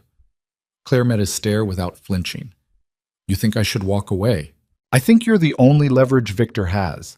Remove yourself from the equation, and Damien goes back to being the most dangerous man in Chicago instead of someone whose weakness everyone can see. I'm not leaving him. Even if staying gets him killed? The question hung between them like an accusation Claire couldn't deny. Before she could answer, Damien appeared in the doorway. His eyes moved between them with the kind of awareness that suggested he'd heard at least part of the conversation. Problem? Damien asked. No, Lucas said quickly. Just strategizing. Damien didn't believe him, but let it slide. We're ready. Snipers move into position at 8, perimeter team at 9, Claire goes in at 10. And you? Claire asked. I'll be close. Damien's jaw tightened. Closer than Victor expects. Night fell over Chicago like a curtain dropping on the final act of something nobody could stop. Claire dressed in black tactical clothing that allowed concealed carry and free movement, strapped her weapon to her thigh where it wouldn't show under a jacket, checked her backup magazines twice and her earpiece 3 times. Damien watched her prepare with an intensity that made the air feel heavy. "You can still back out," he said. Claire secured her last magazine. "So can you." "I'm serious." "So am I." She turned to face him fully. "We're past the point of backing out. Have been since the moment Patricia confessed her plan. She confessed because you made her think you'd betray me." "I know. Which means Victor will test you, push you to prove your loyalty to him instead of me." Damien moved closer, close enough that Claire could see exhaustion and fear battling behind his carefully controlled expression. "And I need you to know that whatever you have to say in that warehouse, I'll understand." Claire frowned. "What are you talking about?" "I'm talking about the possibility that Victor forces you to choose." Damien's hands came up to frame her face. "And if staying alive means denouncing me, betraying everything we are to each other, I need you to do it." "Damien, I'm serious, Claire. If it's a choice between your life and my pride, choose your life every time, no hesitation." Claire grabbed his wrists. "I'm not going to betray you. You might have to. Then I'll die first." "Don't say that." His voice cracked. "Don't ever say that." "Why not? You were willing to surrender yourself to Victor to save the organization. Why is my life worth more than yours?" "Because you're the only reason I want to survive this." The confession came out raw, honest. Nothing like the controlled crime lord who negotiated with killers for a living. "Without you, the Empire doesn't mean anything. The power doesn't mean anything. None of it matters if you're not here." Claire pulled his hands away from her face and held them between both of hers. "Then trust that I'm good enough to walk into that warehouse and walk back out alive. Trust that Lucas positioned our people correctly. Trust that we're smarter than Victor and Patricia combined." "I do trust that. But I also know that trust doesn't stop bullets. And if something goes wrong..." He stopped, breathed, tried again. "If something goes wrong, I need you to know that meeting you was the best mistake I ever made." Claire kissed him before the moment could break apart under the weight of things neither of them could control. She kissed him like they had all the time in the world instead of 90 minutes before she walked into a trap that might kill them both. When they finally pulled apart, Lucas was standing in the doorway looking uncomfortable. "It's time," Lucas said. The warehouse on Archer Avenue looked exactly like every other abandoned industrial building on Chicago's South Side. Broken windows, rusted metal siding, weeds growing through cracked concrete. The kind of place where bodies turned up and nobody asked questions. Claire parked 2 blocks away and walked the remaining distance while her earpiece crackled with periodic check-ins from Lucas's perimeter team. "Sniper 1 in position. Sniper 2 in position. Perimeter secured." Claire's heartbeat stayed steady. Training took over where fear wanted to. She approached the warehouse's main entrance where a single door stood propped open with a cinder block. No guards visible. No obvious security. Which meant the security was either professional enough to stay hidden, or this was exactly the trap Lucas had predicted. Probably both. Claire stepped through the door into darkness that smelled like rust and old oil. Her eyes adjusted slowly. Shapes emerged from shadows. Machinery, crates, empty pallets stacked against walls. And at the far end of the warehouse, light spilled from an office with windows overlooking the floor below. Movement inside. Silhouettes behind glass. Patricia's voice carried through the empty space. "She's here." Claire walked forward slowly. Her hand stayed loose near her concealed weapon. Not threatening, just ready. She climbed metal stairs that rang beneath her boots. Each step felt like crossing a threshold she couldn't uncross. At the top, she pushed open the office door. Patricia stood near a desk looking exactly like she had at the coffee shop. Composed, professional, confident. But this time, 3 armed men flanked her wearing expressions that suggested they got paid to hurt people. And sitting behind the desk with a glass of whiskey like he owned the entire city was Victor Sokolov. Claire Whitmore. Victor's accent was thick. His smile was colder. "The woman who broke Damien Calloway." Claire let the door close behind her. "I didn't break him. I just made him care about something other than power." Same thing in our world. Maybe. Victor gestured to an empty chair. Sit, please. Claire remained standing. I'm fine here. Suit yourself. Victor sipped his whiskey. Patricia tells me you wish to join our organization, that you recognize Damien's time is finished. I recognize that survival means choosing the winning side. And you believe I will win? I believe Damien is compromised, emotional, making decisions based on feelings instead of strategy. Claire kept her voice steady. Which means yes, you'll win. Victor studied her like she was a puzzle he couldn't quite solve. You were his bodyguard for 14 months. You protected him, stood beside him, and now you stand here offering to betray him? I stood beside him when he was worth protecting. That changed. When? When he fired his most loyal man for a mistake that wasn't even Lucas's fault. When he started making threats he couldn't back up. When he stopped being the coldest man in Chicago and started being someone who could be manipulated through emotion. Through you. Through me. Claire met Victor's stare directly. Which makes me either his biggest weakness or your biggest asset. Depends on how you use me. Silence filled the office. Patricia watched with an expression that suggested she was enjoying this far too much. The armed men stayed motionless. Victor swirled his whiskey slowly. You know what I think? Victor finally said. What? I think you're lying. Claire's pulse spiked, but her expression remained neutral. Why would I lie? Because Damien Calloway doesn't fall in love with women who betray him easily. He falls in love with women who are loyal to a fault. Victor set down his glass. And loyalty doesn't disappear in 3 weeks. You're wrong. Am I? Victor stood up, walked around the desk, moved closer to Claire with the kind of casual confidence that came from having armed men ready to kill on command. Then prove it. How? Victor pulled out a phone, dialed a number, hit speaker. The line rang twice before Damien's voice came through. Who is this? This is Victor Sokolov. I believe you're looking for someone. Silence. Then, where is she? She's standing right here. Safe. Unharmed. Victor's eyes never left Claire's face. And she has something to tell you. He held out the phone toward Claire. This was the test. The moment Patricia had probably been planning since their coffee shop meeting. The choice that would prove whether Claire was genuinely willing to betray Damien or just playing a game she couldn't win. Claire took the phone. Damien's breathing was audible through the speaker, controlled but fast, like he was running or preparing to. Claire? His voice carried weight that couldn't hide behind professionalism. I'm okay, she said. Are you alone? No. Victor's here. Patricia. 3 guards. I'm coming. Don't. Claire cut him off. Stay where you are. Claire, I mean it, Damien. Don't come. Silence stretched long enough that Victor's smile grew wider. Then Claire said the thing she'd been planning since the moment she walked through the warehouse door.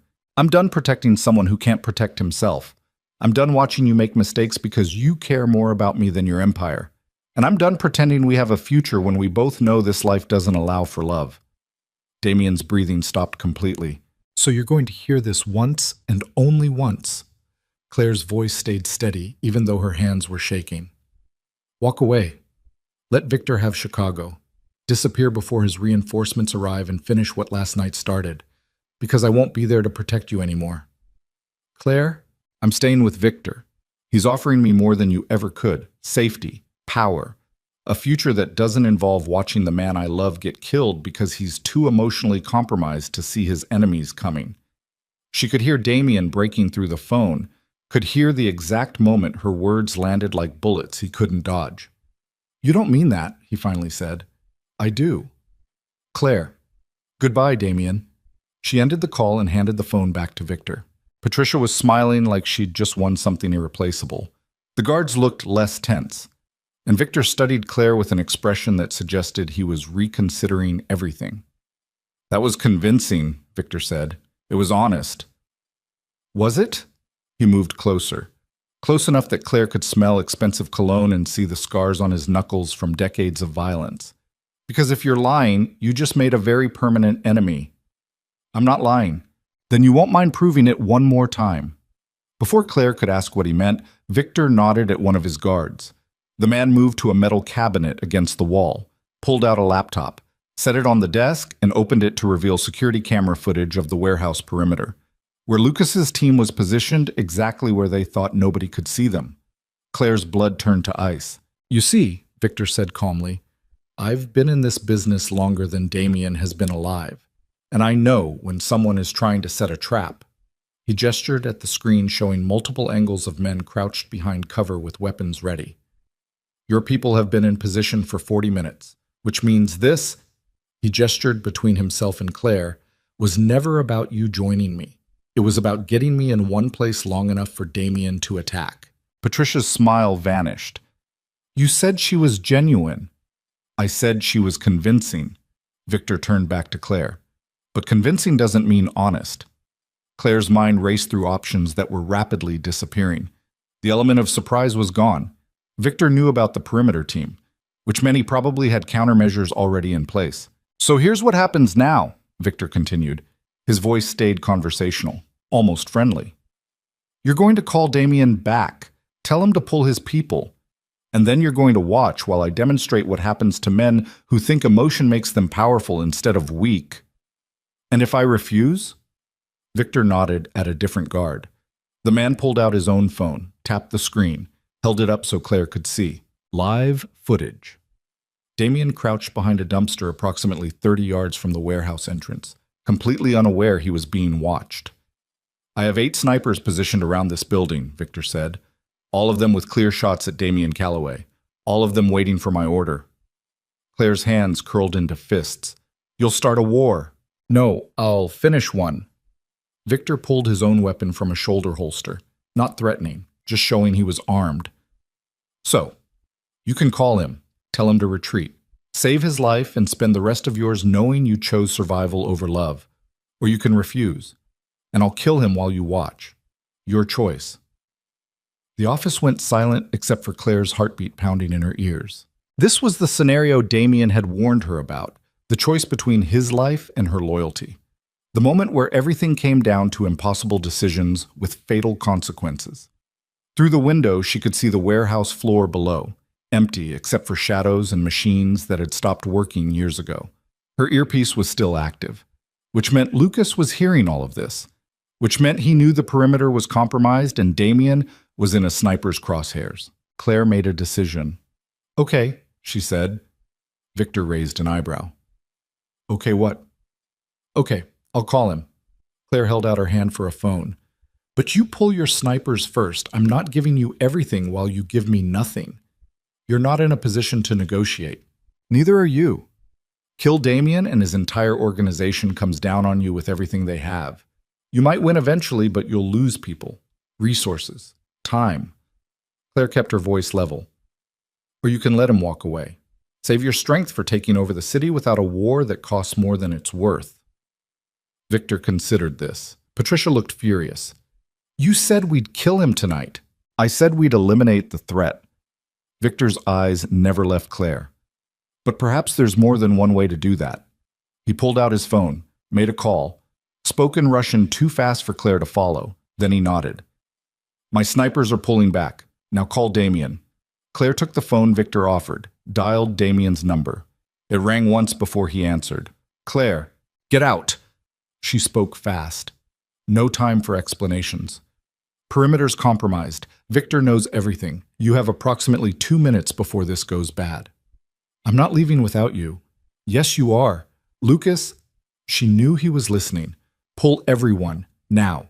Full retreat." Through the window, she saw movement. Men emerging from positions they'd held for an hour, running, disappearing into darkness.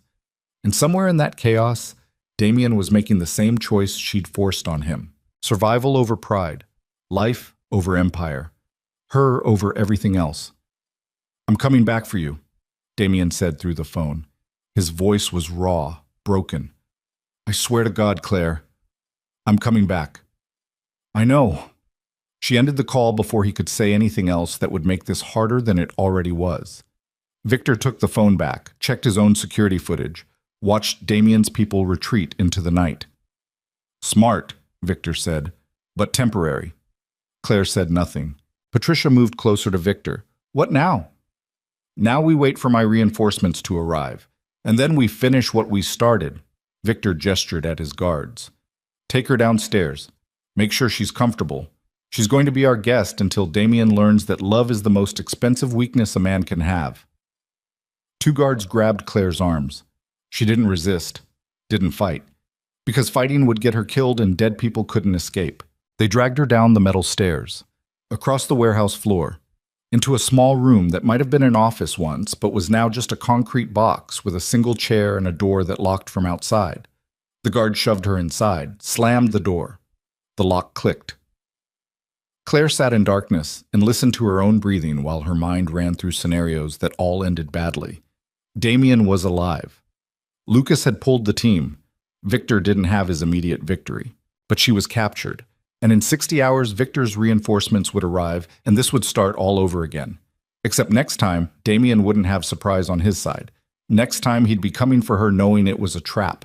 And love made people do stupid things. Claire closed her eyes and tried not to think about all the ways this story could end. Claire sat in darkness for 3 hours before the door opened again. Not Victor. Not Patricia. One of the guards carrying a bottle of water and a protein bar that looked like it had been sitting in someone's glove compartment for 6 months. He set both on the floor without speaking and left. The lock clicked back into place. Claire didn't touch either item. She stayed in the chair with her hands loose in her lap and her mind working through calculations that refused to add up correctly. Damien knew where she was. Lucas knew the layout. They had pulled back, but that didn't mean retreat. It meant regrouping. The question wasn't whether Damien would come for her. The question was how long before Victor realized that too and moved her somewhere impossible to find. She tested the door handle. Locked solid. Checked the walls for weaknesses. Concrete. No windows. No ventilation beyond a single grate too small to fit through even if she could reach it. Professional containment. The kind designed to hold people who knew how to escape. Claire sat back down and waited. 4 hours later, the warehouse erupted into chaos. Gunfire shattered the silence, shouting in Russian and English, running footsteps on concrete, the sound of breaking glass and something heavy hitting metal. Claire stood immediately, pressed her ear against the door. More gunfire. Closer now. Someone screaming. Then silence that felt worse than noise. The lock clicked. The door swung open. Lucas stood in the doorway holding a weapon that had definitely been fired recently. Blood streaked his face from a cut above his eye. His expression was grim. "We need to move," he said. "Now." Claire didn't ask questions. She followed him out into the warehouse where chaos had transformed familiar space into something unrecognizable. Bodies on the floor. 2 of Victor's guards. 1 of Damien's men she recognized from the safe house. Lucas moved fast through the wreckage. Claire stayed close. Her eyes scanned automatically for threats even without a weapon. They reached the main entrance where more of Damien's people had secured a perimeter, maybe 8 men total, less than they'd had before, which meant casualties she couldn't think about yet. "Where's Damien?" Claire asked. Lucas gestured toward the office. "Upstairs. With Victor." Claire's blood ran cold. "Alone?" "Not exactly." Lucas handed her a weapon from somewhere beneath his jacket. "But close enough that you should probably get up there." Claire took the gun and checked the magazine by muscle memory. Then she ran toward the metal stairs without waiting for permission. She took the steps 2 at a time. Her boots rang against metal. At the top, the office door stood open. Light spilled out. Voices carried through. Claire moved to the doorway and stopped. Damien stood in the center of the room holding Victor at gunpoint. Blood dripped from Damien's left arm. His suit was torn. His face was bruised, but his hand stayed perfectly steady. Victor sat in the chair behind his desk. No weapon visible. No guards left. Just a man who had miscalculated badly and was now facing consequences he couldn't negotiate away. Patricia lay on the floor near the filing cabinet, unconscious or dead. Claire couldn't tell which from the doorway. "Claire." Damien's eyes flicked toward her briefly before returning to Victor. "You okay?" "I'm fine." She stepped into the office with her weapon raised. "What happened?" "We came back." Damien's voice was flat, empty. The tone he used when violence had become inevitable and talking was pointless. Victor thought we'd wait for his reinforcements. He was wrong. Victor's expression remained carefully neutral despite the gun pointed at his chest. "Killing me starts a war you cannot win. I don't need to win. I just need you dead. Damien's finger moved to the trigger. For thinking you could take her. For thinking I was weak enough to let you. Damien, Claire moved closer. Don't. Why not? Because killing him makes you the same as him, and you're not. She positioned herself where Damien could see her without taking his eyes off Victor. You're better. You've always been better. That's why people follow you instead of men like him. He tried to destroy everything I built. He failed. He hurt you. I'm standing here, alive, unharmed. Claire's voice stayed calm. Because you came back. Because Lucas coordinated the assault. Because your people are loyal enough to risk their lives even when logic says they should run. Damien's jaw tightened. He doesn't deserve mercy. I'm not asking you to show mercy. I'm asking you to be smart. Claire took another step closer. Kill him, and his organization comes for you tomorrow. Let him live, and you send a message that's worth more than his corpse. What message? That you're powerful enough to spare enemies who underestimate you. Silence filled the office while Damien considered this. Victor watched them both with an expression that suggested he was recalculating everything he thought he knew about Damien Calloway. I should kill you anyway, Damien finally said to Victor, just for making her believe she had to betray me to save my life. I didn't betray you, Claire said quietly. Damien's eyes shifted to her. You told me to walk away, to let Victor have Chicago. I told you what he needed to hear to keep his snipers from shooting you. Claire held his gaze. But I never meant it, not for a second. Something broke across Damien's expression. Relief, pain, gratitude, all of it crashing together. He lowered his weapon, not completely, just enough to make clear he wasn't going to shoot Victor in the next 5 seconds. Get out of Chicago, Damien said to Victor. Take whatever's left of your organization and disappear. Because if I see you again, mercy isn't part of the conversation. Victor stood slowly. His hands stayed visible, unthreatening. And my reinforcements? We'll find a city that doesn't want them. Damien gestured toward the door with his weapon. You've got 12 hours. After that, anyone connected to you becomes a target. Victor moved toward the exit, paused near Claire. You're braver than I gave you credit for. And you're not as smart as you thought you were. Claire's voice stayed cold. Now walk away before Damien changes his mind. Victor left without another word. His footsteps echoed down the metal stairs, across the warehouse floor. Then silence rushed back in. Claire lowered her weapon. Damien did the same.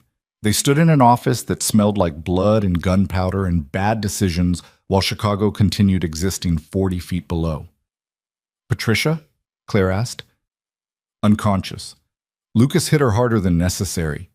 Damien moved toward Claire slowly, like approaching something that might disappear if he moved too fast. She'll wake up in police custody, federal charges, enough evidence to keep her locked up for decades. And Marcus Webb, already arrested, turns out the FBI's been building a RICO case against him for 2 years. We just gave them the final pieces. Claire nodded. Her adrenaline was crashing, exhaustion hit like a physical force. What about Lucas? What about him? You fired him, threatened to kill him. I was wrong. Damien stopped directly in front of her, close enough that she could see every bruise, every cut, every mark left by a fight that had nearly cost them everything. About a lot of things, but mostly about thinking I could control this life without letting anyone close enough to matter. And now? Now I know better. His hands came up to frame her face, gentle, despite the violence still echoing in the warehouse below. You saved my life tonight, not by protecting me from bullets, by reminding me what I was fighting for when logic said I should run. Claire leaned into his touch. I meant what I said on the phone.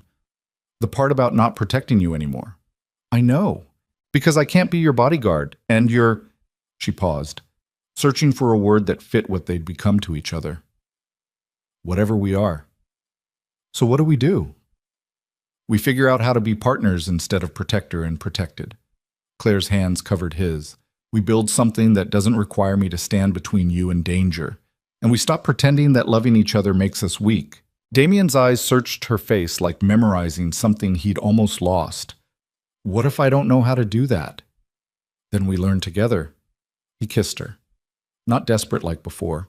Not urgent. Just steady and certain and real. When they finally pulled apart, Lucas appeared in the doorway looking exhausted. Police are asking questions we can't answer much longer, Lucas said. We need to clear out. Damien nodded once.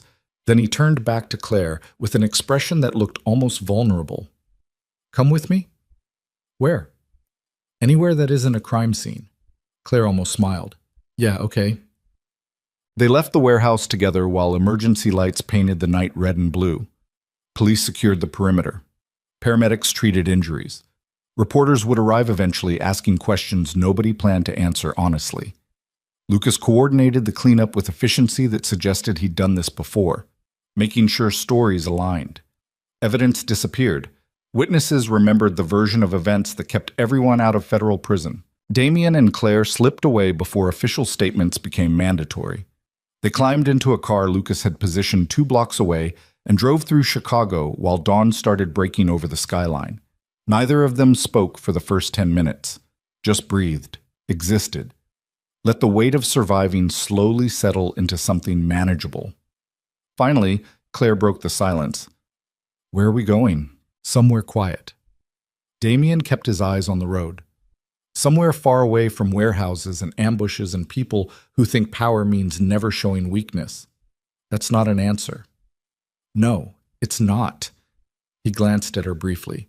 Because I don't have an answer yet. I just know I can't keep living the way I was before you. Before me, you ruled Chicago.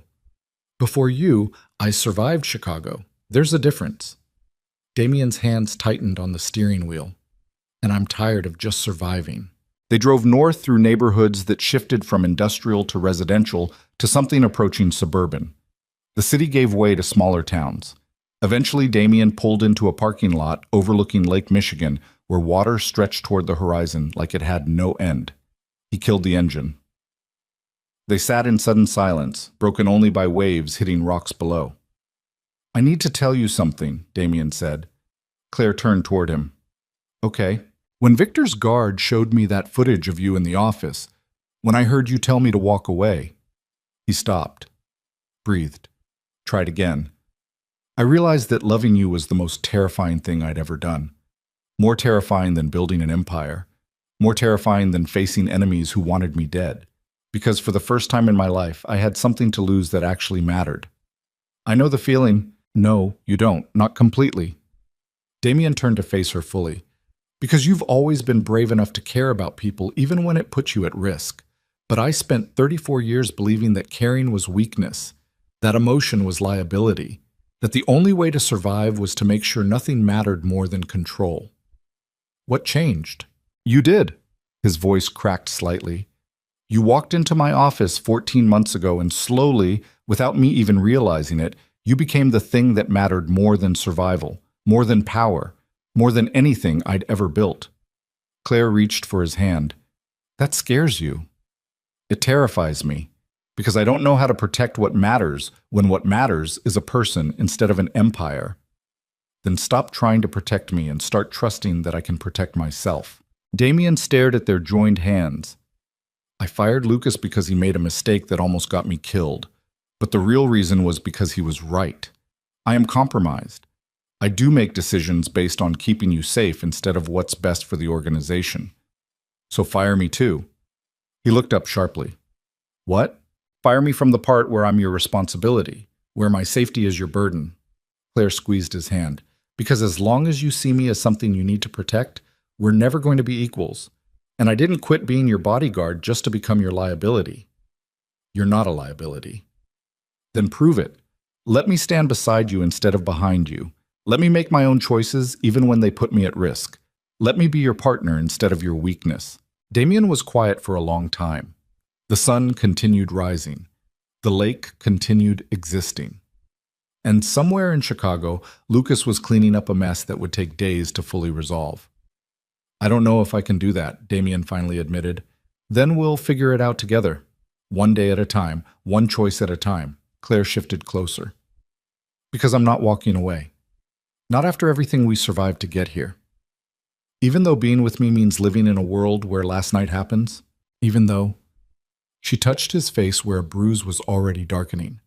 Because the alternative is living without you, and that feels worse than any ambush Victor could plan. Damien pulled her into his arms. They sat in a car overlooking Lake Michigan while the world slowly woke up and kept spinning like nothing had changed. Except everything had changed. Boats. 3 months later, Claire opened her own security consulting firm in a downtown office that looked legitimate because it was. Corporate clients, executive protection, risk assessment, nothing involving organized crime or warehouses where people got shot. Damien attended the opening reception wearing a suit that probably cost more than her first month's rent. He shook hands with potential clients, made polite conversation, acted like a successful businessman supporting his partner's new venture instead of the crime lord he'd been 3 months earlier. Lucas was there too. Reinstated as Damien's second-in-command after a conversation Claire hadn't been present for but suspected involved apologies neither man wanted to make.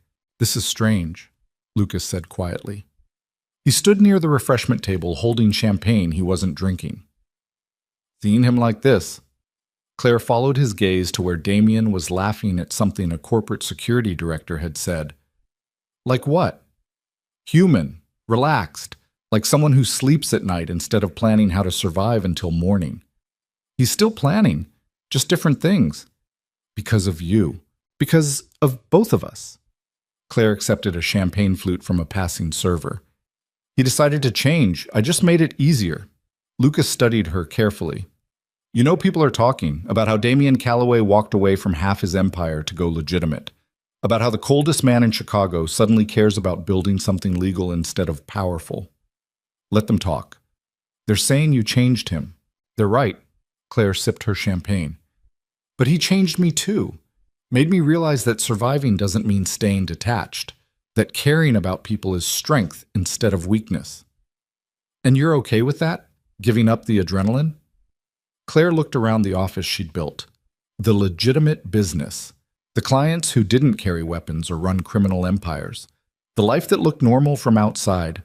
I'm okay with choosing survival over death, she said, and peace over constantly preparing for war.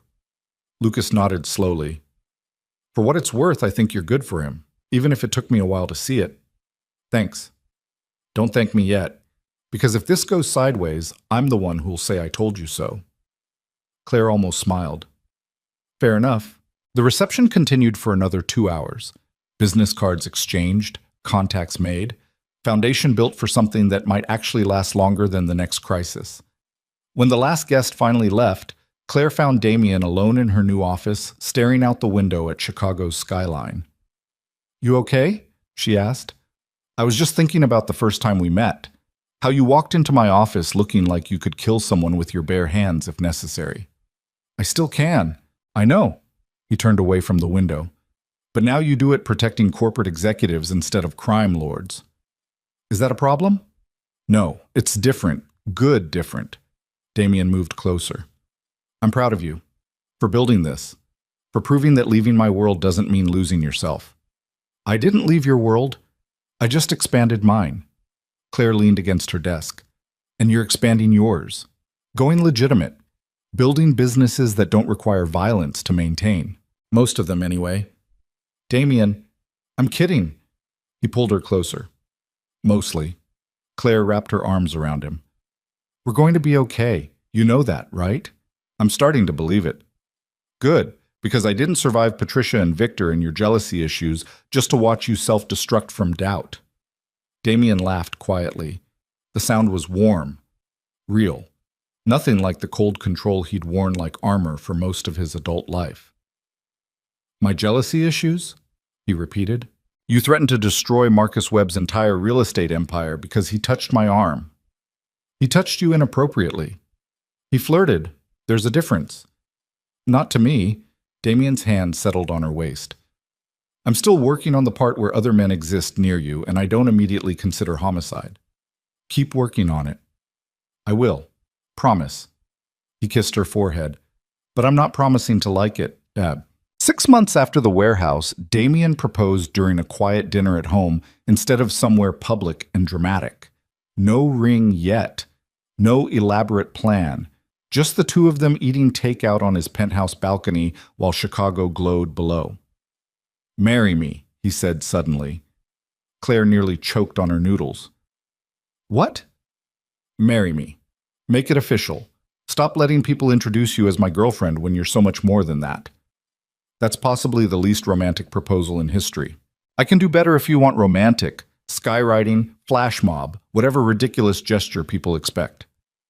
Damien set down his food. But I'd rather be honest. I want to marry you because every day without you feels incomplete. Because you make me want to be better than I was. Because loving you is the only thing I've ever done that feels more important than surviving. Claire stared at him while her brain tried to process the fact that Damien Calloway, the man who'd spent 14 months keeping her at arm's length, was proposing marriage over Chinese takeout. "You're serious," she said. "Completely. We've only been officially together for 8 months. I've known you for 22 months. I've loved you for at least 18 of them, even when I was too afraid to admit it. Damien, you don't have to answer now. Think about it. Take your time." He reached across the small table and took her hand. "But know that whether you say yes today, or a year from now, or never, I'm not going anywhere. You're stuck with me." Claire looked at their joined hands, thought about everything they'd survived to reach this moment. The jealousy, the ambush, the betrayals, the warehouse where she'd thought she might die without ever telling him how much he mattered. She thought about 14 months of professional distance that felt like torture, about the moment he threatened Marcus Webb for touching her, about his hands shaking when he realized she was alive after the warehouse. She thought about choosing survival over death, peace over war, love over control. "Yes," she said. Damien blinked. "Yes? Yes. I'll marry you. Not because it's logical or because we've been together long enough, but because I'm tired of pretending the scariest thing I ever did wasn't falling in love with someone who built an empire on never showing weakness." Relief crashed across his expression. He stood, pulled her up with him, kissed her like she'd just given him something infinitely more valuable than power or money or control over an entire city. When they finally broke apart, Claire was laughing. "What?" Damien asked. "I just realized I'm going to marry a crime lord who went legitimate because he got jealous. Former crime lord. Still counts." "Probably." He pulled her closer. "But I'd rather be a former crime lord married to you than the most powerful man in Chicago without you." "That's almost romantic." "I'm working on it." Matak. 1 year later, they got married in a small ceremony that involved more security than guests. Lucas stood as Damien's best man, looking uncomfortable in a tuxedo. Claire's former military colleagues attended wearing expressions that suggested they still couldn't believe she'd fallen for someone from this world. The ceremony was short. The vows were honest. And when Damien kissed his wife for the first time, he looked like someone who'd finally figured out that strength came from letting people close instead of keeping them at distance. The reception happened at Damien's penthouse. No elaborate venue, no hundreds of guests. Just the people who mattered celebrating something that had nearly been destroyed before it began. Late in the evening, Claire found herself alone on the balcony where Damien had proposed a year earlier. The city stretched below in patterns of light that looked almost beautiful when you weren't running from bullets. Damien joined her moments later, loosened tie, jacket abandoned somewhere inside. He looked relaxed in ways that still surprised her. "You okay?" he asked. "I'm married to a man who used to terrify everyone in Chicago, so yeah, I'm great." "Used to. Still does occasionally. But now you do it through legitimate business intimidation instead of actual violence." Progress. Damien leaned against the railing beside her. "Thank you." "For what?" "For not giving up on me when giving up was the logical choice. For walking into that warehouse knowing it was a trap.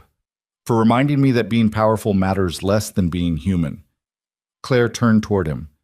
"You would have figured it out eventually. Maybe. But it would have taken longer, cost more, hurt more people." He reached for her hand. "You made me better. And I know that sounds like something from a greeting card, but it's true. You made me better too. Made me believe that caring about people doesn't make you weak. That love is worth risking everything for, even when logic says you should run." They stood together while the city continued existing below. While their guests celebrated inside. While time moved forward, carrying them toward whatever came next. "What do you think happens now?" Claire asked. "Now we live." Damien pulled her into his arms. "We build businesses, make choices, figure out how to be married when neither of us has any idea what normal looks like." "Sounds terrifying." "Sounds perfect." Claire laughed against his chest. "You've changed. So have you. Yeah, I have. They stayed on the balcony until someone called them back inside for cake or champagne or one of the thousand small rituals that marked moments like this as significant. And when they finally returned to the celebration, Claire realized something that felt important. For 14 months, she had protected Damien Calloway from external threats, from bullets and betrayals and enemies who wanted him dead. But the real protection had come from something simpler, from choosing each other every day even when it was hard, from trusting that love was strength instead of weakness, from believing that survival meant more than just staying alive, it meant building something worth living for. Chicago glowed below them. The city that had nearly destroyed them, the city they'd learned to navigate together, the city that would always be part of their story even as they wrote new chapters elsewhere. Damien had been right about one thing. Falling in love had been the most terrifying decision either of them ever made. But it had also been the only decision that mattered when everything else fell apart.